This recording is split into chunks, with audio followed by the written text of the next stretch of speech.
Have you ever been through some super, super traumatic shit and noticed how everybody around you expects you to function normally? Like, my daughter was molested by her father.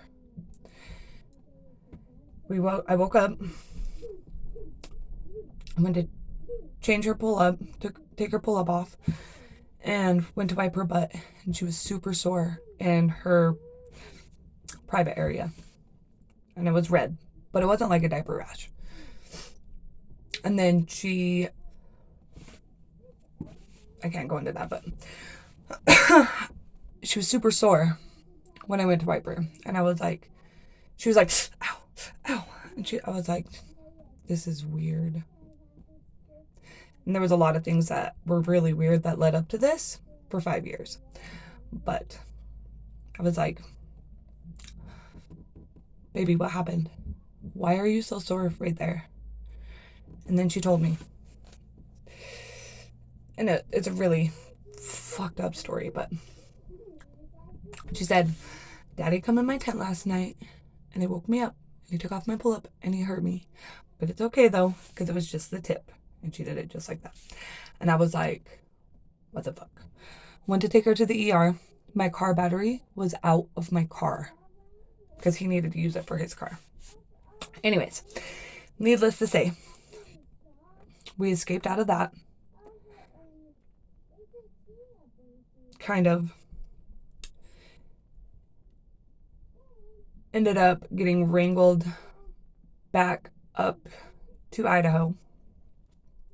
I think it was God's doing, where he was supposed to fix my roof in my RV, and I would not let my daughter around him without me right there, obviously.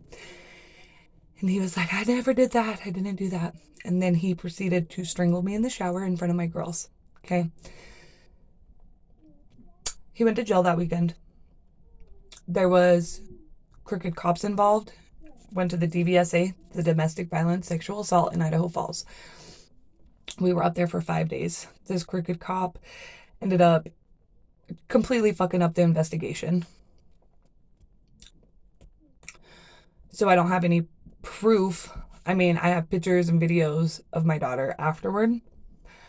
That is enough proof. DVSA said from the 5 days that they monitored her and tried to examine her, and she would not let them. In which, beforehand, and she had just turned 4. No, she was 3. She was almost 4. Beforehand, she never had an issue with doctors, okay?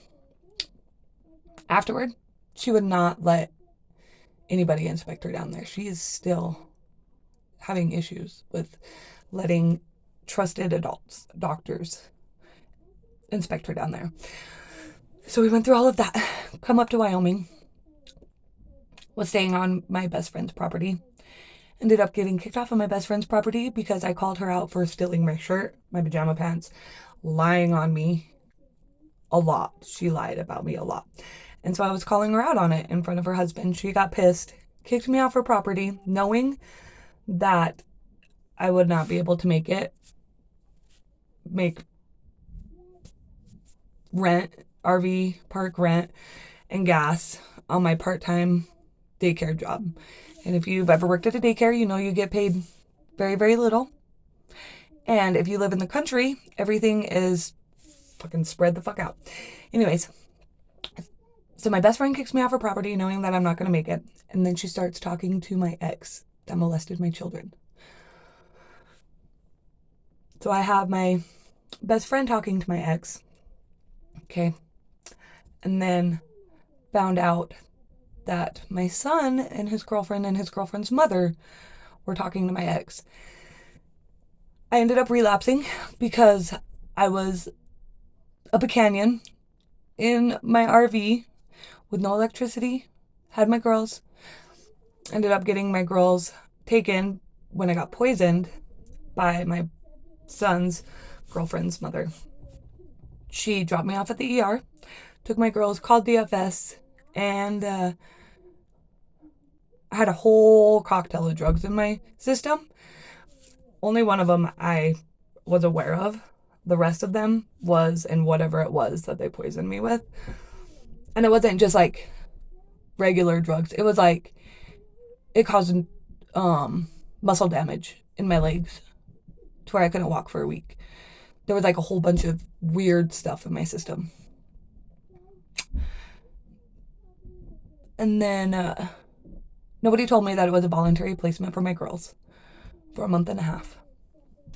I found out it was a voluntary placement. I went back and I got them. They were getting ready.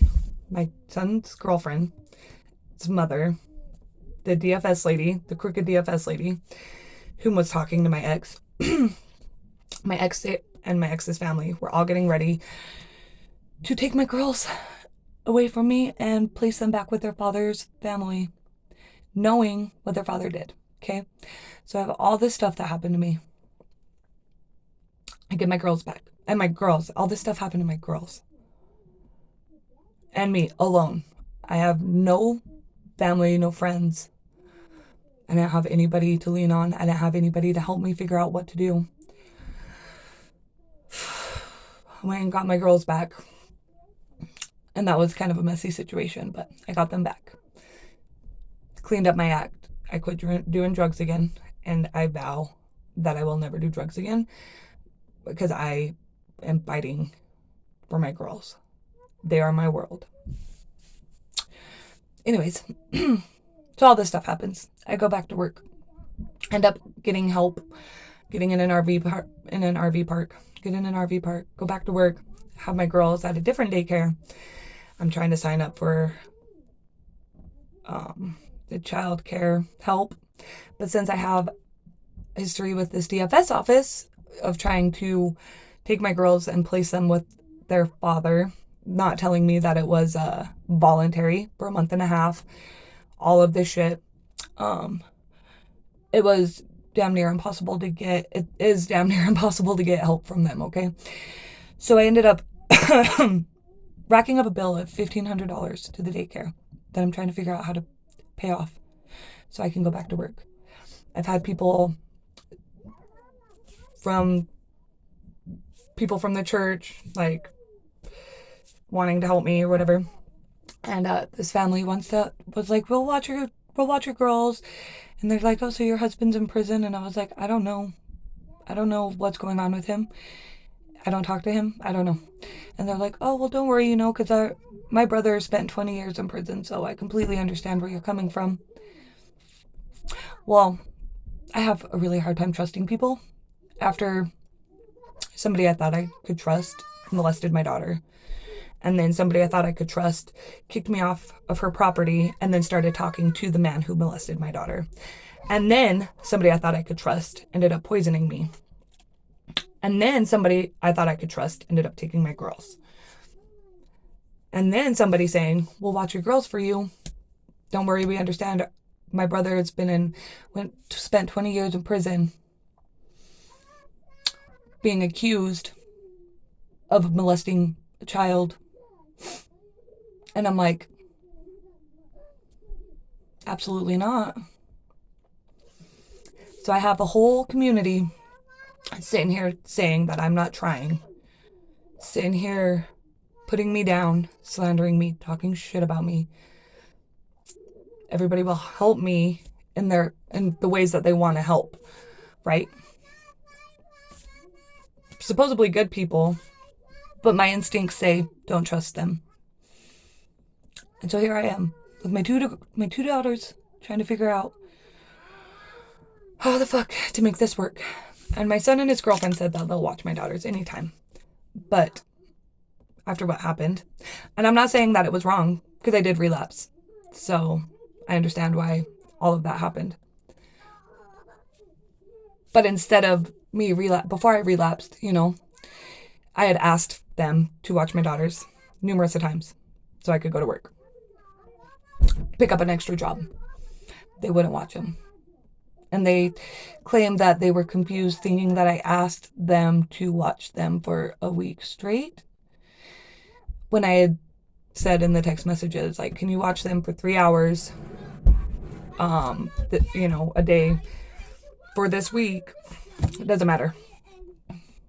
I have all the texts, all the receipts, all the videos. I have all the recordings. I have everything. But I am still doing court against my ex. They're still trying to pin charges on me. The court system had been trying to get me to say that I was going to go back with my ex. Like, every time I went to court, they're like, so after everything comes down, like, do you see a future with him? Are you going to go back to him? And I was like, no. Like, what the fuck are you guys thinking? Like, he molested my daughter, and then he tried killing me. He strangled me with both hands while I was in the shower in front of my 2 girls till I blacked out.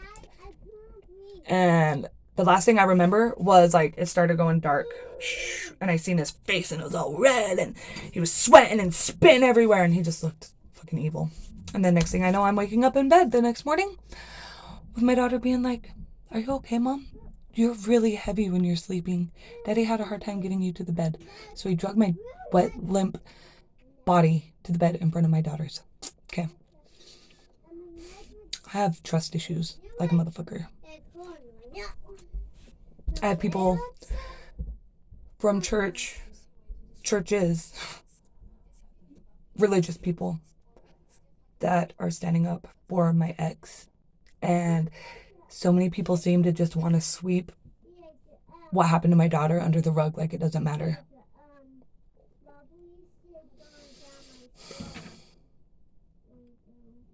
I have no support system. I have a support system, very, very small, but not anybody who can really help me. I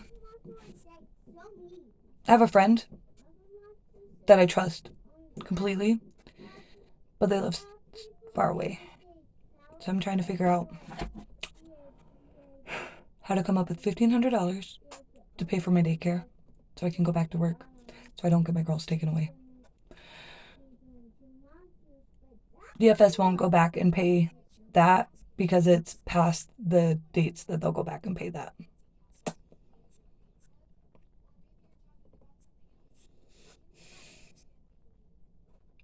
If you've ever been through anything, all this traumatizing shit, you know how frustrating it is when your friends, your family, and society expects you to be able to function like everybody else. Like, well, why can't you just trust people to watch your daughters so you can go to work? Why is that so hard?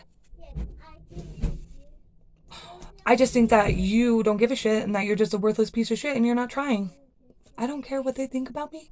This is what they're saying about me.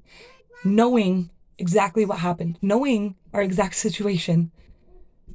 And I don't know how to get out of this.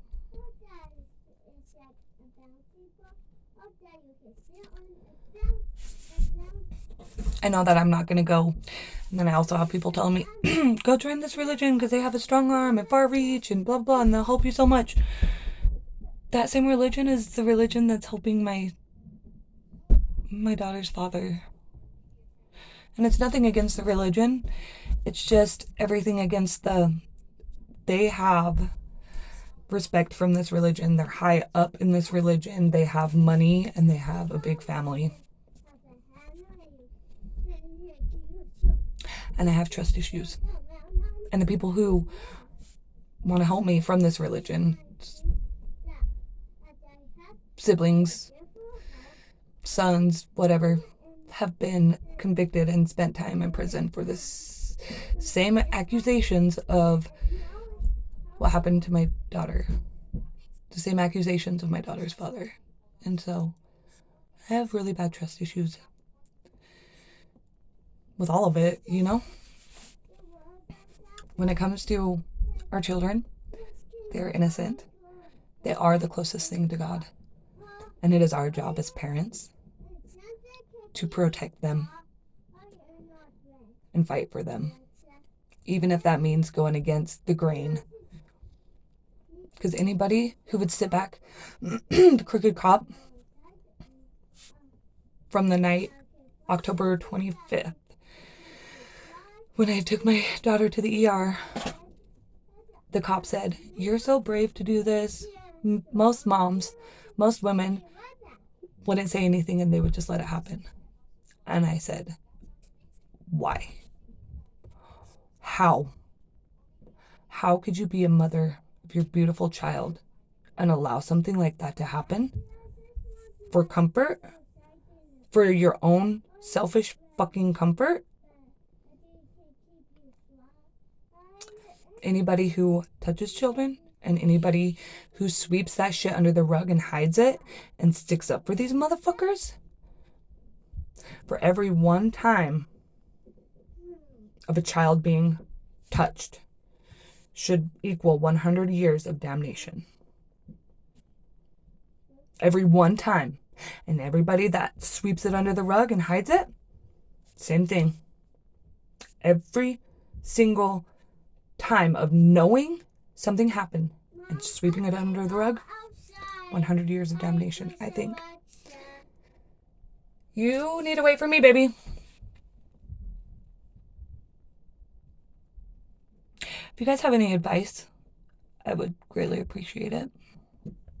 If you guys are going through anything similar, escaping a narcissist, a psychopath, and a child molester is damn near impossible. But you can do it. You just pray and you fucking reach down deep inside you and you get that strength and you leave and you don't give a shit about the comfort or the shit that you're losing. Because I left my trailer. I will never step foot in that fucking thing again. My trailer that I own, that I worked my ass off for. While he sat at home playing video games, watching the kids. I mean, he went to work a little bit, but I left that all behind. I took my RV and my girls and I left. And it's scary. And everybody keeps trying to tell me that I'm wrong. Everybody keeps just talking shit on me, smear campaign. I'm worthless, I'm lazy, I'm this and that. I'm not. I'm just stuck.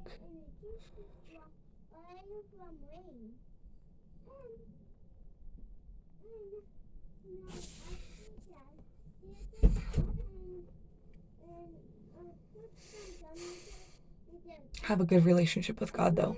Even though I'm not religious. Even though I don't go to church.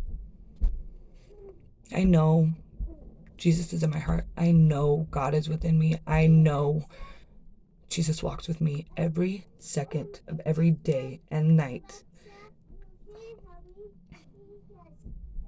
And when I was going through all of this stuff in Idaho, when I got arrested on Valentine's Day on a bullshit charge, where he tackled me in the yard as I was trying to escape to my car. And he tackled me, full-blown tackled me in my yard. 280 pounds. I was 130. He tackled me, and I bit him, and I clawed him, and I got the fuck away. First time in 5 years, all the fights that we had. The one time I fight back and get away, they're still trying to get me with charges. They're still trying to pin me on this shit. And when I got arrested on Valentine's Day for this warrant, in which the cops had been, after this day, after the supposed warrant, the cops had been in my house like 10 times. For domestic fucking calls, for us fighting, for me trying to get the fuck away from him. And him promising me, if you leave me, I can guarantee you will never see these girls again. And that's what he said over and over. One time I fight and get the fuck away. Just me by myself. The cops get called. I bit him, clawed him, and I got the fuck away. I got out of his grasp. He was on top of me in the yard, tackled me. I get out of his grasp, get in my car, and I run away, and I'm getting charged with all this shit. And so when all of this happened because of these charges, when I reached out for like domestic violence help and everything, because I had these charges against me, they couldn't help me. They couldn't place me in a safe place. Nothing. Because I had charges. So here I am, with all this shit stacked up against me, trying to figure out what the fuck to do. Ow! Ow! Ow! I love you guys.